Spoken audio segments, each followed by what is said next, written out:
We just had an over-the-air patch, and what that means is they're able to push changes without requiring a client update. And there are some limitations to being able to do that. Namely, they can't rework or change a card's ability. They can adjust the numbers, but they can't change what the ability does. And so they can change the cost, the power, or how much or how little an ability provides. And so this week we had several changes. I'm going to run through them really quickly before covering today's deck. So we had Orka. Orka went from a 6/9 with an ongoing of +5 to a 6/11 with an ongoing of +5. This reduces his worst case scenario, so if you play him and you don't achieve his upside, his ongoing ability, he is still now a 6/11, which is quite a bit better than what it was before. It's not quite a Hulk, not quite a Magneto, but you have some further upside to give you incentive to try to set up that solo lane kill. We have Collector, which is a little bit fishy. There's a $100 Collector bundle right now, and what fortuitous timing. But the Collector changes them from a 2/1 to a 2/2, and everything else stays the same. I'm not going to try this one out just yet. I'm going to wait until Kitty Pryde is re-released, at which point I think he's going to slot really well into a bounce style deck. And then we have Luke Cage. Luke Cage went from a 2/1 to a 2/2. His ability stayed the same, but what this enables is it makes him a little bit easier to tech into just decks in general. So sometimes you can offset those negative effects of like a Hazmat, if you're seeing a lot of Hazmat, if there are negative locations. So Jotunheim, you can have a Luke Cage to help protect yourself from that and help you kind of sneak and swing some games in your favor to serve as a better tech card. And then he also slots into a Cerebro 2 incredibly well now. But what I want to focus on today is Orka. Orka is going to be one of those cards that I think is okay. I don't think he's ever going to be just dominant. But I think at 6'11", he packs quite a punch. And if you achieve his full upside, he is a 6'16", which back before when we had the Spectrum Destroyer meta and it was incredibly common, I know that we didn't have as many cards out at the time, but Destroyer was a 6'16", and you went out of your way to be able to enable that card. And so my thinking is maybe Orka can kind of fill into that void, and it offers a little bit more flexibility in how you build your Spectrum Ongoing deck. So with this version of Spectrum Ongoing, we're going to be focusing on a couple of counter cards, mainly our Cosmo to stop any kind of strong on reveals, so maybe Galactus, maybe a Brood, maybe some just other card that you identify that your opponent is going to be coming down with. You can prioritize the Cosmo. We have several cards that can put power wide, so impacting multiple lanes. We have Mr. Fantastic, and we have Claw. That way we can be impacting multiple lanes, and then we drop that big bomb of an Orka, of a Namor on the last turn, and hopefully swing those lanes in our favor. And then we also have Sandman, so if it looks like the opponent is running the very common Moon Zoo or the very common bounce style deck, you can sneak in a Sandman, giving yourself a pretty good setup to surprise the opponent for one, and then two, be able to drop either your Orka or your Spectrum to impact multiple lanes to find a way to win. And in this deck, we also have Namor, who really coincides with Orka. That way, it's that consistency driver. Sometimes you're just going to be dropping Namor, sometimes you're just going to be dropping Orka. Very few games you're going to have both of them in a solo lane, but that's very few and far between. And so the main goal starting off is to stack several of your lower cost cards into one lane. If you have Mr. Fantastic, you can drop him into the middle location along with your other cards, and then you're looking to swing the left or right lane with either an Orka or a Namor. Overall, the list is incredibly straightforward. It packs a little bit of that surprise factor punch in the Orka, and overall, I have a soft spot for Spectrum Ongoing just because it was so fun back in the beta days, and I think this takes it a step closer to kind of reclaiming its glory. I don't think it's just absurdly strong, but it is incredibly consistent. It is incredibly easy to navigate, and so you can really easily assess whether you have the potential to win or if you need to retreat out for lower cube gains and just rinse and repeat. As far as replacement go, Ghost in this list, I'm going to say it like 20 times throughout the video, but Ghost is not essential. Ghost can be replaced for some other low-cost card like a Nightcrawler. If you're seeing a lot of Nebula, sometimes Nightcrawler is going to let you continue to play into that lane, and then eventually move him out so you can play into it even further. Or you can go with something to try and hide your ongoing cards, like an Invisible Woman. You could go with a Luke Cage of your own if you're seeing a lot of Hazmat. You can go with a Quinjet to keep your curve incredibly low. There's a lot of cards that really slot very well into this spot. And then the rest, you can interchange quite a few of them pretty easily. Sandman I like as a tech card, but you could switch this out for another 5 cost. So you could do an Iron Man for another impactful 5 cost to really help win one lane, and then you can lean in with your Orka in the other. And the really good thing about Spectrum Ongoing is that it's pretty versatile. You can build it quite a few ways, but it is very accessible. For the most part, if you have a decent collection, you're going to have the majority of these cards, and they're able to kind of keep up with a lot of the decks. You're not going to win every single match every single time, but you can hold your own a lot of the time. So with the brief deck explanation out of the way, let's go ahead and jump over into a couple of games. I hope you guys enjoy. All right, first up we have Steely Thunder. The first location is Throne Room. So cards here with the highest power have their power doubled. This would be beautiful for either a Namor or an Orka. And so we're going to look to stack our other cards into one lane. Now, Ghost is, I know, a little bit more expensive and honestly probably not worth it in most cases. But she could easily be like a Nightcrawler. What we want to do is, if we are going to go with the Sandman line, we want to keep our curve low to get as much impact on the board as early as possible. And then we feed into our big impactful plays after that. And so Ghost just happens to benefit because she is an ongoing card. Let's go ahead and do our Mooster Fantastic into mid. This is a Cerebro 2. They're testing out the new Luke Cage build in a Cerebro 2. And so the Throne Room, I don't think is fantastic. Okay, well, never mind then. I was gonna say I don't think the Throne Room is super fantastic for him, but turns out that it is. So Camartage is great for a Spectrum. The one good thing about a Cerebro 2 is that it very easily can fill up the board. So do we go Lizard over there and hope that an extra +4 can handle it? I don't think we do. I think we need to go something like Lizard, Claw, and then Spectrum to help push a lot of extra power into Sokovia.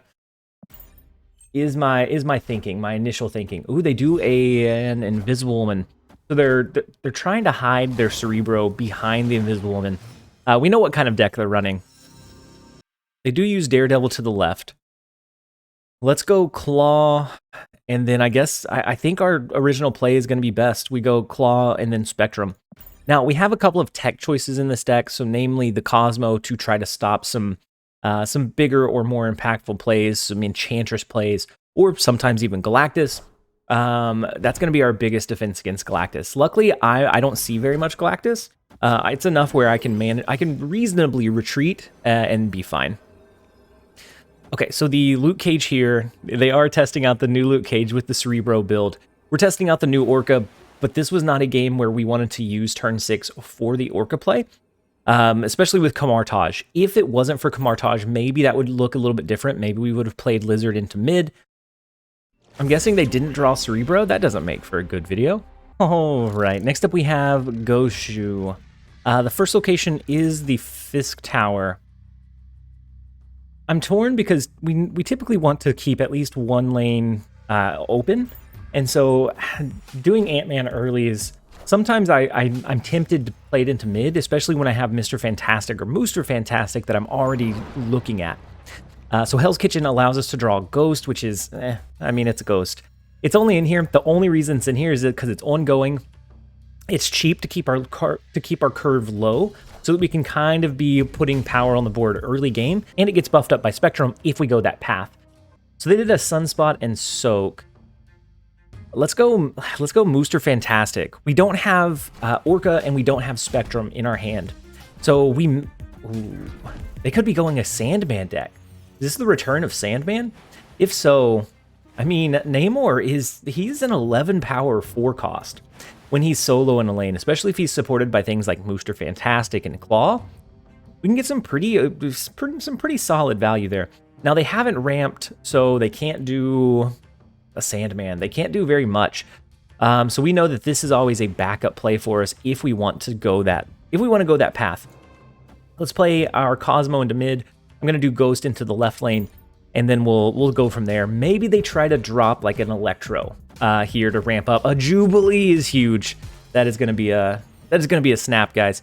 You can't not go into that and snap. We do have Spectrum to finish off the Fisk Tower lane to buff Namor even further. So if they do get a Dr. Doom off, and that's fine. That's only going to bring them to 13. We're tentatively 11. We're going to bring it up to 13 as well, and then it comes down to the tiebreaker, which I think we should have with no questions asked.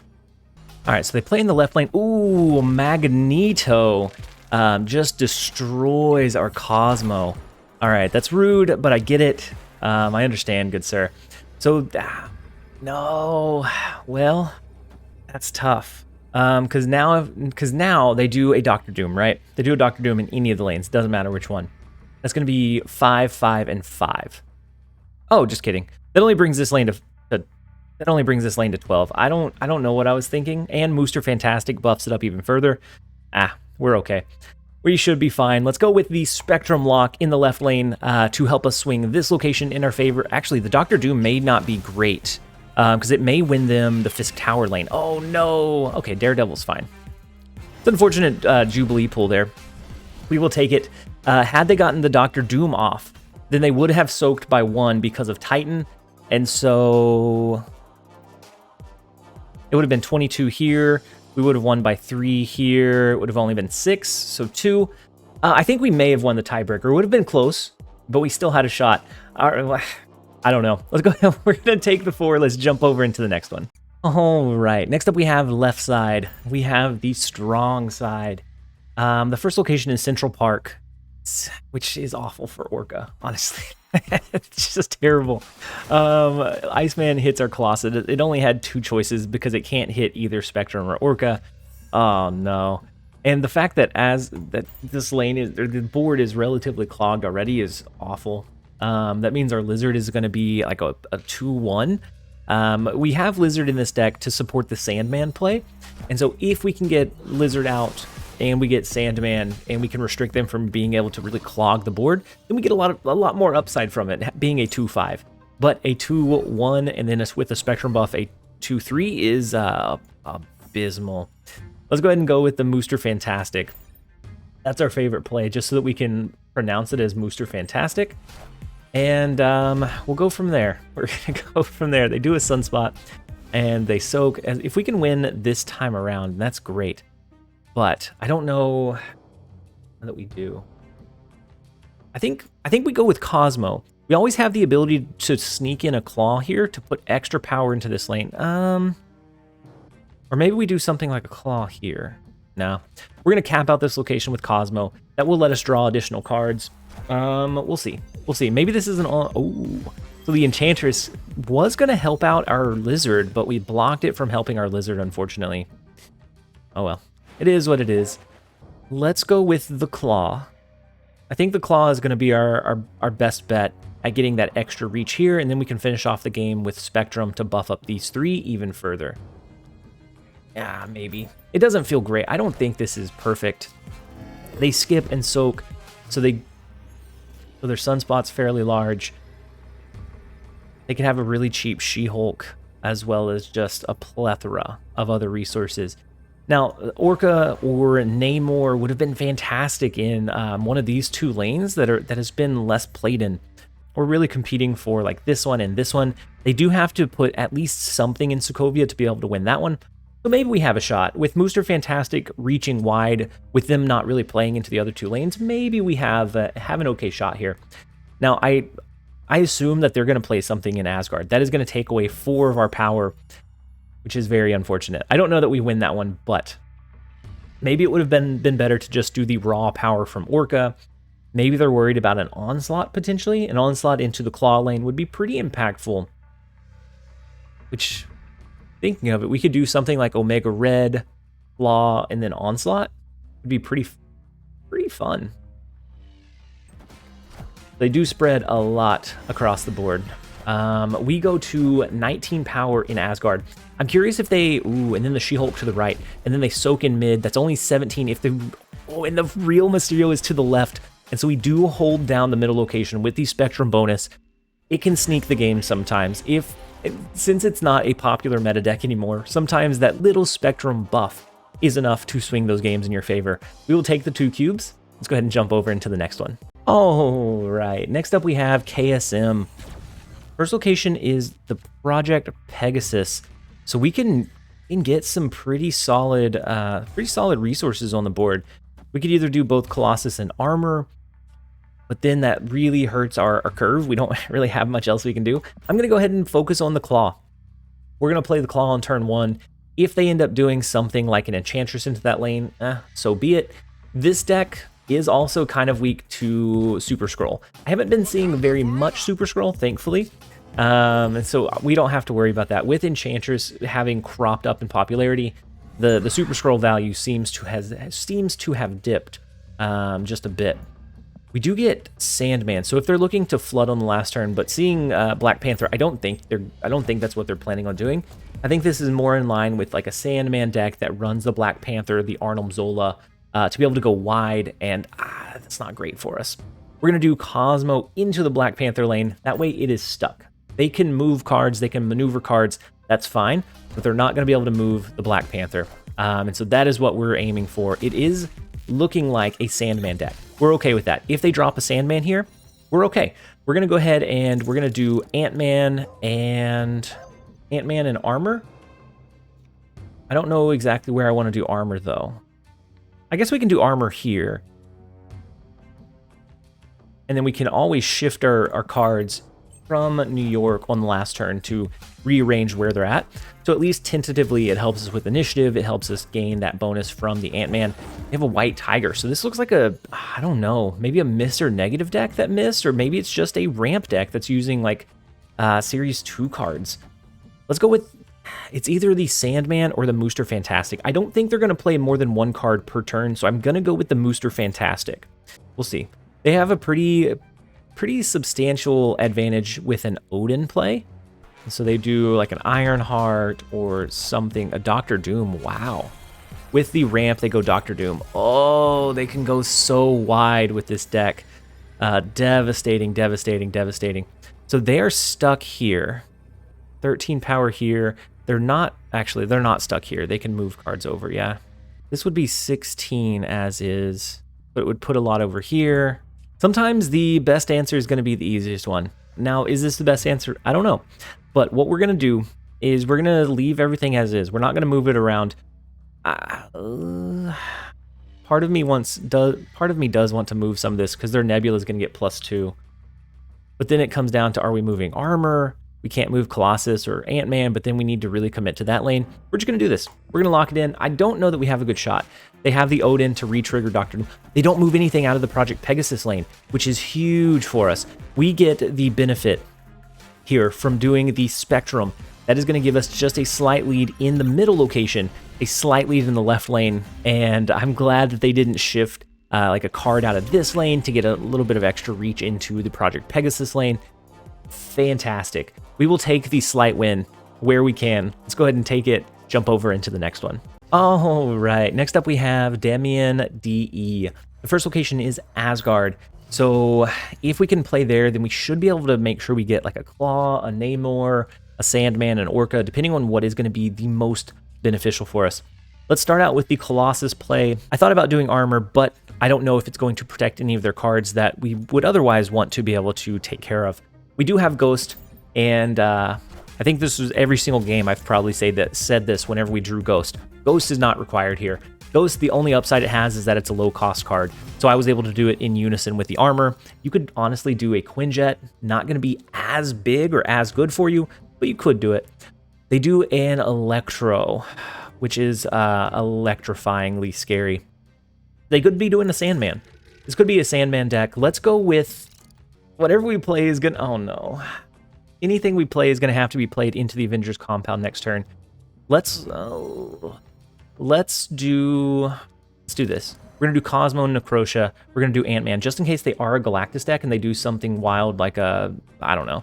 A Doctor Doom's not gonna do it for them. But we are gonna cap out the Asgard because turn 5 we're gonna commit here, and then turn 6 we can do something like Spectrum as well. Maybe we from Asgard. Ooh, Professor X is wild. Oh no. Wait. The Claw value. It all comes down to the Claw value. We can win this one. We can come back and win this one still. I was doubting myself. I was doubting it. It was not looking pretty. The Professor X lock is so intimidating, so scary. But Claw. They snapped. We're going to snap right back at them. Now, they could have Jeff that they put into the Professor X lane. We don't know for sure. What this looks like so far is a Destroyer deck. So they're probably anticipating like a Destroyer play, Necrotia maybe. But they're assuming that they win this location, which I think is where our power and I think that's where our power is going to lie. Let's go with the Claw, sneak 6 power over here. As long as they don't have a way to buff this one up, we are perfectly fine. So the Orka, they're going with an Orka play, and we have the Claw that wins us the Avengers compound. We win the Asgard. Unfortunately, that was not a game for us for the Orka, but it was against the Orka, and we steal the 8-cube victory. We will absolutely take it. My overall assessment of Orka, he's still okay. It does give you that extra reach whenever you're playing very few or limited cards to be able to go really, really tall in a location. But things like Debris, things like Raptor Valley, things like, I don't know, Green Goblin, all mess with the Orka playline substantially. But at the end of the day, he's still a 6'11", which is going to be more than a lot of your other cards. Not quite to Hulk strength, but he does have the potential to go higher than Hulk, which is where that benefit kind of evens out. So it's going to be interesting to see him as like a surprise factor in some decks. I don't think you have to build all the way around him as a card, but you can, and whenever you do, it's pretty fun whenever he pays off. Let's go ahead and take the win. I hope that you guys enjoyed the video. If you did, make sure to give it a like and a comment down below. As always, this has been TLSG. Later, guys.